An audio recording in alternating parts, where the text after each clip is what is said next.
ಎಲ್ಲರಿಗೂ ನಮಸ್ತೆ. ನಾನು ಶಶಿ.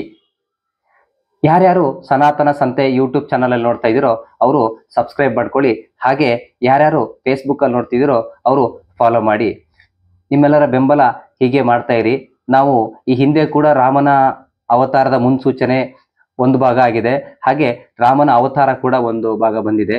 ಮುಂದಿನ ದಿನಗಳಲ್ಲಿ ಮುಂದೆ ವಿಡಿಯೋ ಮಾಡ್ತಾ ಬರ್ತೀನಿ. ನಾವು ಕಲಿತು ಮಕ್ಕಳಿಗೆ ಕಲಿಸುವ ಒಂದು ಪ್ರಯತ್ನ, ಬೆಂಬಲ ಹೀಗೆ ಇರಲಿ. ಇವತ್ತು ಸಂವಿಧಾನ ಶಿಲ್ಪಿ ಡಾಕ್ಟರ್ BR ಅಂಬೇಡ್ಕರ್ ಅವರ ಅವ್ರ ಬಗ್ಗೆ ಒಂದಿಷ್ಟು ಅಂತಂದ್ರೆ ಅವರು ಜನ್ಮದಿನ ಇದನ್ನೆಲ್ಲ ಹೇಳಲ್ಲ, ಅವ್ರು ಯಾವಾಗ ಒಂದು ಜನ್ಮದಿನದ ದಿನ ಅವತ್ತು ತಗೊಂಡು ಅವ್ರ ಬಗ್ಗೆ ನಾನು ಫುಲ್ ಡೀಟೇಲ್ಸ್ ಕೊಡ್ತೀನಿ. ಆದ್ರೆ ಇವತ್ತು ಬಂದ್ಬಿಟ್ಟು ಮಕ್ಕಳುಗಳಿಗೆ ಸಂವಿಧಾನದ ಒಂದಿಷ್ಟು ಕ್ವಶನ್ ಅಂಡ್ ಆನ್ಸರ್ಸ್ನ ಮಕ್ಕಳಿಗೆ ಕಲಿಸಿದೀವಿ. ಹಾಗಾಗಿ ಅವ್ರು ನಾನು ಕೇಳ್ತಾ ಹೋಗ್ತೀನಿ, ಅವರೊಂದು ಆನ್ಸರ್ ಕೊಡ್ತಾರೆ. ಬನ್ನಿ ಶುರು ಮಾಡೋಣ. ಸಂವಿಧಾನ ರಚಿಸಿದ ಯಾರು ಮಗ? Doctor BR Ambedkar. Doctor BR Ambedkar ಅಲ್ವಾ? ಹಾಗೆ ಸಂವಿಧಾನ, ಅದ್ರ ಬಗ್ಗೆ ಸಂವಿಧಾನ ಬುಕ್ಸ್ ಇದೆಯಲ್ಲ, ಅದ್ರ ಒಂದಿಷ್ಟು ಮಾಹಿತಿಗಳನ್ನ ಇವತ್ತು ನೀ ಹೆಂಗೂ ಗೊತ್ತಿದೆ ನಿನಗೆ, ನಾನು ಇನ್ನೊಂದ್ಸರಿ ಕೇಳ್ತಾ ಹೋಗ್ತೀನಿ. ಅವಕ್ಕೆ ಯಾರಿಗಾರ ಅನುಕೂಲ ಆಗ್ಲಿ ಆನ್ಸರ್ಗಳನ್ನ ಹೇಳ್ತಾ ಬರ್ಬೇಕು. ಓಕೆ ಓಕೆ ಮೊದಲನೇ ಕ್ವಶನ್, ಭಾರತ ಸಂವಿಧಾನದ ಒಟ್ಟು ಶಬ್ದಗಳ ಸಂಖ್ಯೆ? 1,46,485. 1,46,485. ಕರೆಕ್ಟ್. ಓಕೆ ಓಕೆ ಎರಡನೇ ಕ್ವಶನ್, ಸಂವಿಧಾನದ ಒಟ್ಟು ಪುಟಗಳ ಸಂಖ್ಯೆ? 448. 448. ಋತ್ವಿ ಕೇಳಿಸ್ಕೋ. ಓಕೆ ಸಂವಿಧಾನದ ಒಟ್ಟು ಹಸ್ತಾಕ್ಷರಗಳ ಸಂಖ್ಯೆ? 248. ಓಕೆ ಸಂವಿಧಾನ ಒಟ್ಟು ಹಸ್ತಾಕ್ಷರಗಳ ಸಂಖ್ಯೆ ಎಷ್ಟು? 248. 248. ಓಕೆ ನಾಲ್ಕನೇ ಕ್ವಶನ್ ಹೇಳ, ಸಂವಿಧಾನ ರಚಿಸಲು ತೆಗೆದುಕೊಂಡ ಸಮಯ?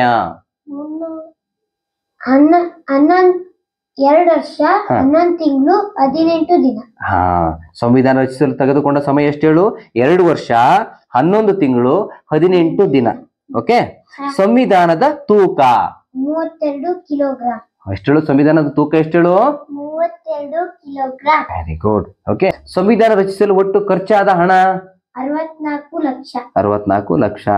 ಸಂವಿಧಾನದ ಮೊದಲ ಸಭೆ? ಡಿಸೆಂಬರ್ 9, 1946. 46 ಅಲ್ವಾ? ಸಂವಿಧಾನ ತಯಾರಾದ ದಿನಾಂಕ? ನವೆಂಬರ್ 26, 1949. ಸಂವಿಧಾನ ಜಾರಿಗೆ ಬಂದದ್ದು? ಜನವರಿ 25, 1950. ಇದಿಷ್ಟು ಮಕ್ಕಳಿಗೆ ಸಂವಿಧಾನದ ಬಗ್ಗೆ ಹೇಳ್ಕೊಟ್ಟಿದ್ದೀನಿ. ನಿಮಗೂ ಕೂಡ ಇಷ್ಟ ಆಗಿದೆ ಅನ್ಕೊಂಡಿದ್ದೀನಿ. ಸಂವಿಧಾನದ ಬಗ್ಗೆ ಒಂದಿಷ್ಟು ಕ್ವಶನ್ಗಳು ನನಗೂ ಗೊತ್ತಿರಲಿಲ್ಲ, ನಾನು ಒಂದಿಷ್ಟು ಕಲ್ತ್ಬಿಟ್ಟು ನನಗೂ ಒಂದಿಷ್ಟು ತಲೆಯಲ್ಲಿ ಉಳಿತು. ಇವಾಗ ಮಕ್ಕಳಿಗೂ ತಲೆಗೆ ಉಳಿತಲ್ಲ ಮಕ್ಕಳ, ನಿಮ್ಗೂ ಗೊತ್ತಾಯ್ತಲ್ಲ ಈಗ ಸಂವಿಧಾನದ ಬಗ್ಗೆ ಏನೇನು ಕ್ವಶನ್ಗಳು, ಅಂದ್ರೆ ಎಷ್ಟು ಖರ್ಚಾಯ್ತು, ಯಾವಾಗ ಶುರು ಮಾಡಿದ್ರು, ಯಾವಾಗ ಮುಗಿಸಿದ್ರು ಅದ್ರ ಬಗ್ಗೆ ಎಲ್ಲ ಗೊತ್ತಾಯ್ತಲ್ಲ. ಅದ್ರಲ್ಲಿ ಎಷ್ಟು ಪುಟದಲ್ಲಿ ಎಷ್ಟು ಸಂಖ್ಯೆಗಳಿದ್ದಾವೆ, ಶಬ್ದಗಳಿದ್ದಾವೆ, ಹಸ್ತಾಕ್ಷರಗಳು ಎಷ್ಟಿದಾವೆ ಅಂತೆಲ್ಲ ಗೊತ್ತಾಯ್ತಲ್ಲ. ಓಕೆನಾ? ಮುಗಿಸೋಣ. ಧನ್ಯವಾದಗಳು ಸ್ನೇಹಿತರೆ. ಜೈ ಶ್ರೀರಾಮ್. ಜೈ ಜೈ ಶ್ರೀರಾಮ್.